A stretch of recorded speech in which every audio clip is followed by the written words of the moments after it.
Hello दोस्तों, स्वागत है मेरे चैनल पर। मैं हूं मनीष कुमार दवे और सेकंड ग्रेड एसएसटी की फिलोसॉफी की सीरीज़ के अंदर आज है 11वां वीडियो।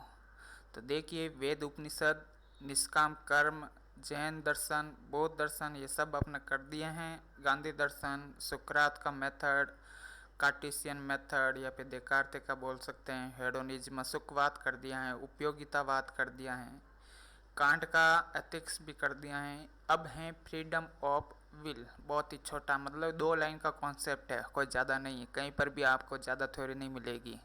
और अभी तक जो सेकंड ग्रेड के 8 एग्ज़ाम हुए हैं उसमें भी 2-3 प्रश्न ही पूछे इन्होंने। तो फ्रीडम ऑफ विल छोटी सी थिंकिंग है और थ्योरी है, कहने का मतलब।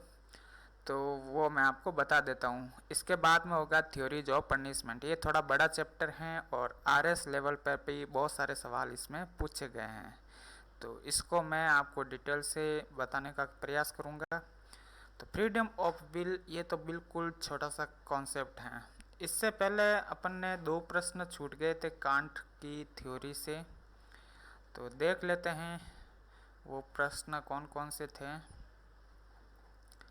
ये रिया कांट की थ्योरी है। इसमें 2 प्रश्न मिस हो गए थे, आरएस के अंदर पूछे गए थे। वो प्रश्न मैं आपको बता देता हूँ। तो सबसे पहले है ये वाला। कांट का कथन है कि प्रत्यक्षों के बिना संप्रत्यय खाली है। प्रत्यक्षों के बिना क्या है? संप्रत्यय खाली है। और संप्रत्यय प्रत्यक्षों के बिना अंधे हैं। संप्रत्यय क्या है? प्रत्यक्षों के बिना अंधे हैं। दूसरा कथन है शुभ संकल्प के अतिरिक्त अन्य कुछ भी बिना शर्त के शुभ नहीं है। ये भी कांट ने कहा था, ठीक है ना। तो ये कांट के अंदर 2 रह गए थे जो अभी मैं आपको करवा दिया है। अब है फ्रीडम ऑफ विल। मतलब इसका कहने का मतलब है इच्छा की स्वतंत्रता या फिर संकल्प की स्वतंत्रता। तो देखिए, संकल्प की स्वतंत्रता के बारे में सेकंड ग्रेड में क्या क्या पूछा है। संकल्प की स्वतंत्रता के लिए निम्न में से क्या अनिवार्य है? कर्म की क्षमता अथवा सामर्थ्य। मतलब आप यदि कोई कार्य कर रहे हैं अपनी इच्छा से, जैसे कि आप को जाना है जैसलमेर, ठीक है ना। आपने सोचा कि मैं अभी जैसलमेर जाऊंगा, तो यह आपकी खुद की इच्छा है और इस इच्छा में कोई दूसरा अड़चन पैदा नहीं कर सकता, ठीक है ना। तो आप अपनी खुद की इच्छा से जैसलमेर जाना चाह रहे हैं, तो ये तो होगी आपकी संकल्प की स्वतंत्रता कि आपकी इच्छा है कि आप जैसलमेर जा रहे हैं। अब देखिए, इसके लिए क्या क्या अनिवार्य है। कर्म की क्षमता अथवा सामर्थ्य। अब आप सोचेंगे कि क्या मैं जैसलमेर जा सकता हूँ? क्या मेरे पास इतने पैसे हैं या फिर साधन है कि मैं जैसलमेर जा सकता हूँ? फिर कर्म का ज्ञान। अब देखिए, आप कोई ऐसे तो नहीं सोच सकते कि मैं जैसलमेर उड़ के जाऊंगा। ये तो आप सोचेंगे कि मैं जैसलमेर या तो मोटरसाइकिल से जाऊंगा या फिर रेलगाड़ी से जाऊंगा या फिर हो सकता है हवाई जहाज से जाऊंगा, परंतु ऐसे तो नहीं सोच सकते कि मैं उड़ के जाऊंगा, ठीक है ना। तो कर्म का ज्ञान आपको होना जरूरी है संकल्प की स्वतंत्रता लेने से पहले, इच्छा जाहिर करने से पहले। विकल्पों की उपस्थिति। अब देखिए, अब आप सोचेंगे कि आपके पास विकल्प कौन कौन से। क्या आप पैदल जाएंगे? क्या आप मोटरसाइकिल लेकर जाएंगे? क्या आप हवाई जहाज में जाएंगे? क्या आप रेलगाड़ी में जाएंगे? तो ये आपके पास विकल्प हो गए, ठीक है ना। तो यही है स्वतंत्रता, संकल्प की स्वतंत्रता का कॉन्सेप्ट कि आपके पास एक तो विकल्प होने चाहिए। दूसरी बात, आपको उस क्रम का ज्ञान होना चाहिए कि मैं कैसे जा सकता हूँ या फिर ये काम कैसे कर सकता हूँ या फिर ये काम मेरे लिए है या नहीं है। ऐसे नहीं कि हवा में ही आपने इच्छा जाहिर कर दी। तो संकल्प की स्वतंत्रता यही है कि कोई दूसरा अड़चन पैदा ना कर सकता है।